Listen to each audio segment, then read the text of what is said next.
আজকের দিনটি বাংলাদেশের ক্রিকেট প্রেমীদের জন্য বিশেষ হয়ে থাকলো। সিলেট ইন্টারন্যাশনাল ক্রিকেট স্টেডিয়াম নেদারল্যান্ডসের বিপক্ষে সিরিজের শেষ টি-20 ম্যাচে আবারও নিজের ক্লাসিক ব্যাটিং দেখালেন বাংলাদেশের অধিনায়ক লিটন কুমার দাস।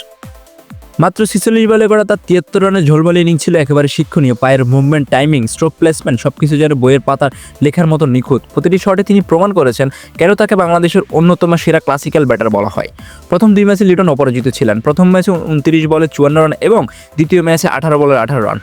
আজ যদি তিনি আউট হয়েছেন তবুও তার ব্যাটে এসেছে রেকর্ড। এই ইনিংসের মাধ্যমে লিটন দাস বাংলাদেশের হয়ে আন্তর্জাতিক টি-20তে সর্বোচ্চ 14টি হাফ সেঞ্চুরির মালিক। এতদিন এই রেকর্ডটি ছিল সাকিব আল হাসানের। আজকের ইনিংস শুধু রান করেননি, করেছেন আত্মবিশ্বাসের বার্তা। দলের নেতা হিসেবে সামনে থেকে নেতৃত্ব দিয়েছেন ব্যাট হাতে। বাংলাদেশ ক্রিকেটে সবসময় চেয়েছে এমন এক লিডার যিনি ব্যাটে নেতৃত্ব দেবেন আর ড্রেসিং রুম অনুপ্রেরণা ছড়াবেন। লিটন আজ যেন সেই ভূমিকাই পালন করলেন। তার ব্যাটিং দেখে দর্শকরা উল্লাস করেছে, সোশ্যাল মিডিয়ায় বেশি গেছে প্রশংসায়। বাংলাদেশের ক্রিকেট ইতিহাসে এমন সব ইনিংস থাকে যেগুলো শুধু স্কোর কার্ডে লেখা থাকে না, বরং মানুষের হৃদয়ে জায়গা করে নেয়। আজকের লিটনের 73 রানের ইনিংস তেমনই এক স্মরণীয় অধ্যায় হয়ে থাকবে। Tahsin Mujib, stump stories.